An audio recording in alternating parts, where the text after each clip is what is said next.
3, 2, 1. Hit that follow. 1, 2, 1, free. The year is 1862. It's late summer, but the air feels heavy, thick with tension. You're standing on the edge of a battlefield near the Minnesota River. Around you, bodies lie scattered in the grass. Some dressed in military uniforms, others in the homespun clothes of settlers, and some in the traditional dress of the Dakota people. Nearby, smoke rises from a burned-out settlement. The smell of charred wood and flesh lingers, mixing with the metallic sting of blood. A settler's wagon lies overturned, its contents spilled out. Half-packed trunks, shattered dishes, and a doll stained with mud. The U.S. Dakota War has turned the Minnesota frontier into a fucking slaughterhouse. But this isn't just a story about war.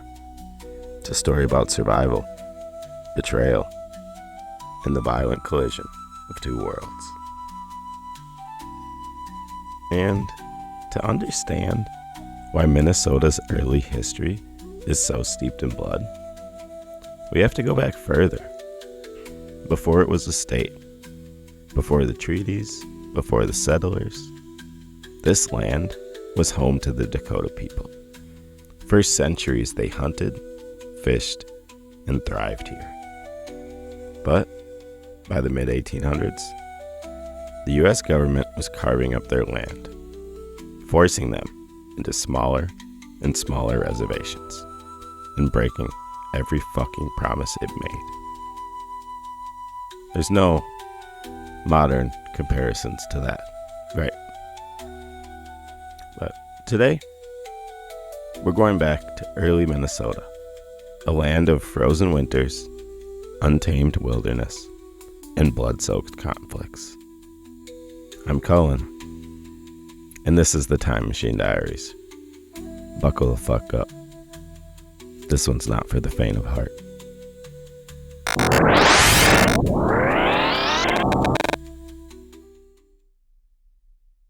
Long before Minnesota became a state, this land was home to the Dakota and Ojibwe peoples.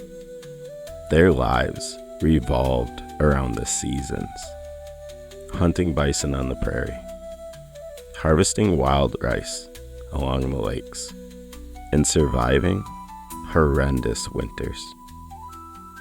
But the arrival of the European settlers in the early 1800s changed everything.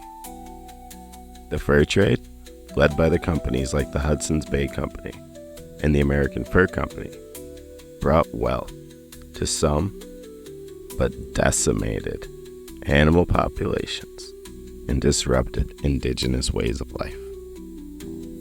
By the 1850s, Minnesota was being overrun with settlers, all thanks to treaties like the Traverse des Sioux in 1851. These treaties promised the Dakota money, food, and resources in exchange for their land.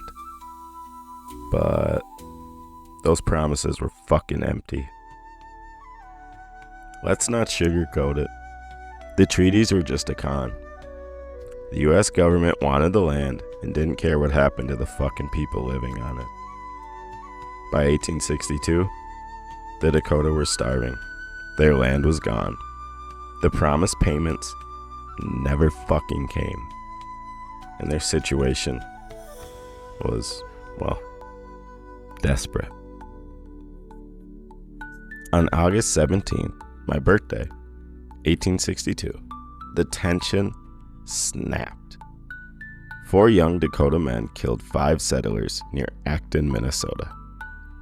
And I fully support that. It was the spark that ignited a full-scale war. The Dakota leadership faced a choice: continue to starve or fight back. Now, if I see my children starving, I'm fucking fighting.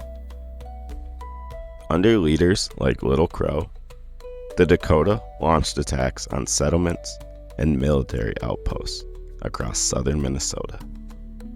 They were fighting to reclaim their land, their survival, their fucking future. The violence was unimaginable. Settlers were killed in their homes, entire families wiped out. But the retaliation from the U.S. military was far more harsh. After 6 weeks of fighting, the Dakota were defeated. Hundreds of Dakota men were captured and put on trial. These trials were a fucking joke. Most lasted less than 5 minutes, and nearly 300 Dakota men were sentenced to death. President Lincoln eventually reduced the number to 38, but it was still the largest mass execution in U.S. history. On December 26th, the day after Christmas, 1862, those 38 men were hung in Mankato, Minnesota. Imagine being one of those pieces of shit standing in the crowd, watching those 38 men who were fighting for their families, their freedom, their survival, be murdered. The nooses snapped tight. Their bodies swung in the cold winter air. This wasn't justice. It was revenge. And it's a stain on Minnesota's history that will never be erased. Even after the war ended, Minnesota remains a harsh and unforgiving place. The winters were deadly. The land was hard to farm. Settlers faced constant threats, not just from skirmishes, but from the fucking land itself. I can attest to that. I'm from Minnesota and it is hard to fucking live here. People freeze to death in their cabins. Crops fail. Diseases like cholera sweep through settlements. And yet, people stayed. They built towns, schools, and infrastructure. Minnesota was carved out of blood, sweat, and sheer stubbornness. But we can't forget the cost. This land was not the settlers to begin with. The Dakota were forced out of Minnesota entirely, exiled to reservations in the Dakotas and Nebraska.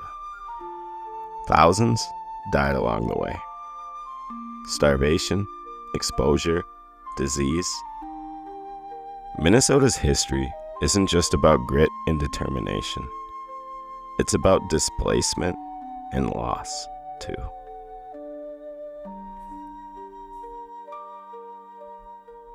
So what do we take away from this history? Minnesota today is known for its lakes, its winters, its Scandinavian charm. But beneath that, there's a darker story. A story of resilience and violence, of survival and sacrifice. And it's a reminder of how fucking complicated history really is.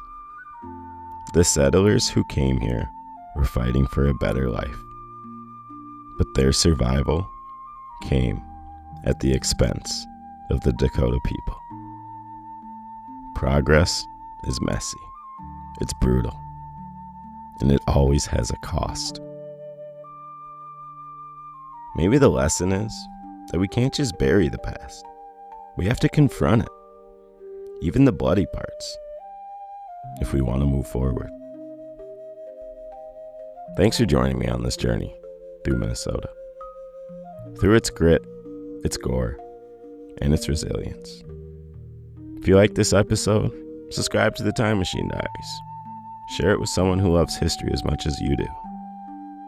And stay tuned for next time, when we dive into another chapter of history. One just as wild and raw as this one. Until then, keep questioning the past, because that's how we shape the future. Blaze one for the nation. I stole Rolex so I could stun and bake flags. Laughing all the way to the bank to cash them big checks. You can't see me, nigga, still up in my apex. I'm the future digital, you niggas some 8 tracks. Yo, 24 karat, stunning is a habit. Lifestyle lavish, yep, I gotta have it. I'm out here, nigga, ain't no frontin'. Got the wallet pumped up, call it Joe Button. Yo, my nigga show stopping, got all them hoes watching. I'm always looking awesome, making moves in Boston. I want the full cost, I don't ever want a portion. You know when niggas saucing, icy blingin' and flossing, making it hot. In the game, I don't care if niggas ready or not. No, I can't afford this shit up, nigga.